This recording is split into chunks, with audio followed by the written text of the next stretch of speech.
ஒரு 449க்கு ஒரு நல்ல செருப்பு அப்படின்னு பார்த்தீங்க அப்படின்னா, நம்ம வால்கரோல இந்த செருப்பு வந்து நான் ஆர்டர் பண்ணேங்க. ஒரு 449க்கு ஒரு ஃப்ளெக்சிபிளான டிசைன் இருக்கு. இது பார்த்தீங்கன்னா, பாருங்க நல்ல ஃப்ளெக்சிபிளான டிசைன். ஆனா, நீங்க வாங்குறதுக்கு முன்னாடி ஒரு செக்கப் பண்ணிட்டு வாங்கிக்கோங்க. எதுக்கு சொல்றேன் அப்படின்னு பார்த்தீங்கன்னா, இந்த கீழ இருக்கிற லேயர் வந்து பார்த்தீங்கன்னா, நல்லா சாஃப்ட்டா இருக்கு. ஆனா, இந்த மேல இருக்கிற இந்த கிளாத் மாரியான மெட்டீரியல் வந்து உங்க கால கடிக்கிற மாரியான ஃபீல் வருது எனக்கு. ஸோ நான் ட்ரை பண்ணி பார்த்தேன். எனக்கு செருப்பு வந்து நல்லா கம்ஃபர்டபுளா இருக்கு. பட் ஆனா இந்த மேல இந்த லேயர் இருக்கு பார்த்தீங்களா? இந்த கார்னர் ஏரியா வந்து கொஞ்சம் ஷார்ப்பா எட்ஜஸ்லாம் கொஞ்சம் ஷார்ப்பா இருக்கறனால, நான் இங்க போட்டு இந்த இடத்துல எனக்கு எட்ஜஸ் இந்த இடமும், இந்த இடமும் நல்ல எட்ஜஸ் வந்து என் கால்ல வந்து குத்துற மாரி இருக்கு.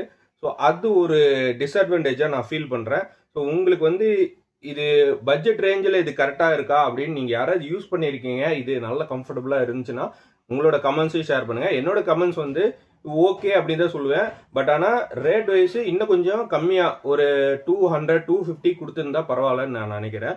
450ங்கிறது ஒரு கொஞ்சம் காஸ்ட்லியா இருக்குது. ஸோ நீங்க என்ன நினைக்கிறீங்கன்றத கமெண்ட்ல சொல்லுங்க.